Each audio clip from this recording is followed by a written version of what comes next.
Welcome back to my channel Line Shapeform. In my last video, I showcased the Loomis method for drawing this female head. In this video, I'll show you how to use the same framework to draw a male head. Additionally, I'll demonstrate how to adapt the framework to create two stylized anime heads with different proportions.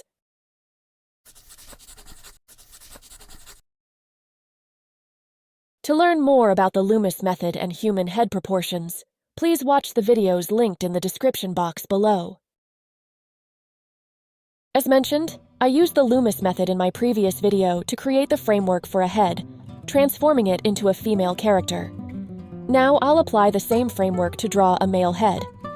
For a step-by-step demonstration of how to construct this framework, be sure to check out my previous video linked in the description box below. The Loomis method can be easily adapted for different stylized heads and ages with just a few adjustments. Be sure to stay until the end of the video, where I'll line up the characters to showcase the differences in head sizes. For the male head, I widened the face by enhancing the cheekbones and chin. I also made the eyebrows thicker and adjusted the eyes to be smaller and narrower in height, positioning them slightly higher and closer to the eyebrows. I made the lips slightly thinner, and the jawline will be more angular. I changed the hairline slightly, and the neck will be wider.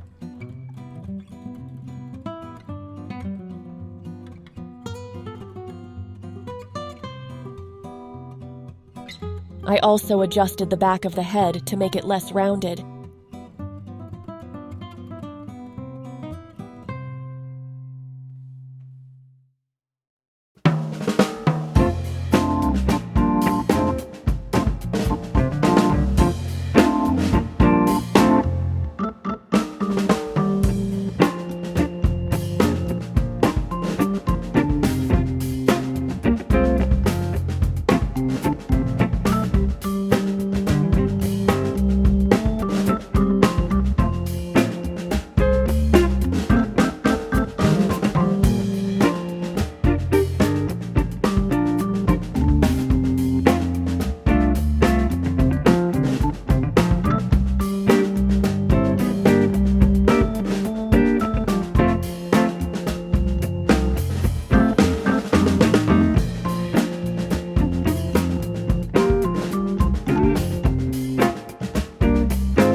That's it for the male head. Now let's create a more stylized head by making some slight adjustments to the framework. This time, I'll be drawing a head with these proportions. As you can see, the head of this stylized character is wider than the more realistic proportions shown above.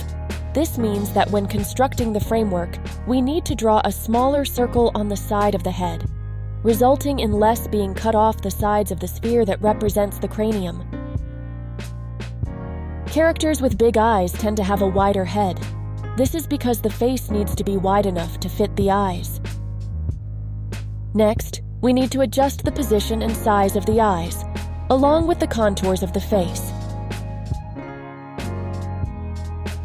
Characters like these usually have a thin neck. Be careful about where you connect the neck to the head. It shouldn't be positioned too far back or too close to the chin. Find the midpoint between these 2 points. This is typically where the hairline is located. This line separates the front from the side of the head.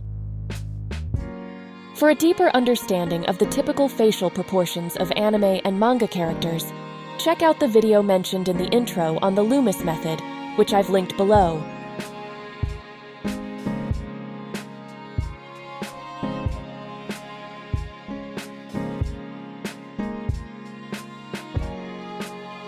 The tips of the ears are typically aligned with the height of the eyebrows or positioned between the eyebrows and eyes, while the earlobe usually ends at the bottom of the nose.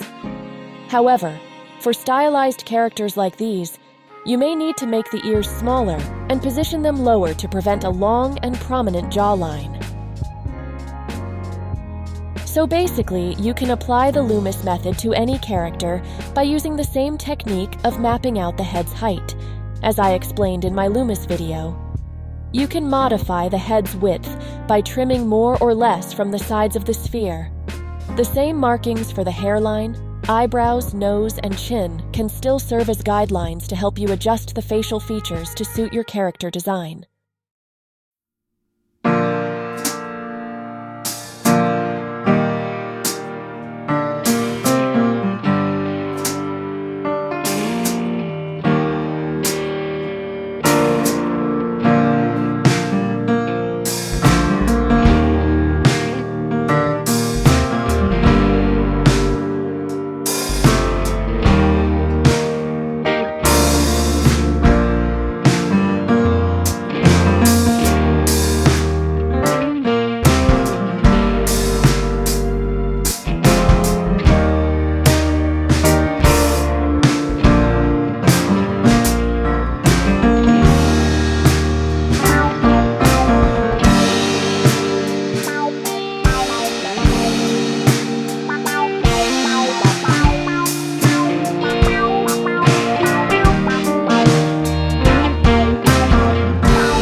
That's it for this character. For the final demonstration in this video, I've selected a character with even larger eyes and more childlike proportions. Because of the eye size, this character has a head that is even wider than the previous one, nearly matching the width of the sphere representing the cranium. This means we cut off even less from the side of the sphere.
Alright, this head is complete as well.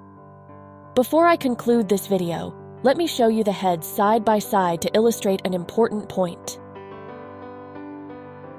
As demonstrated in this video, the Loomis method can be applied to all types of heads. In this lineup, I used the same size sphere for each head. If these characters were to interact with one another, it would look odd in this configuration. Whenever you draw multiple characters in a single piece, it's important to consider their gender, age, and physique, adjusting the size of the sphere or head accordingly. In anime and manga, this varies based on the style and character design, so it's worth examining how your favorite artists approach this in their work. And that's a wrap. If you enjoyed this video, I'd love for you to click the like button or leave a comment. Don't forget to subscribe and hit the notification bell to stay updated on future uploads. Your support means a lot and helps me grow the channel. Thank you.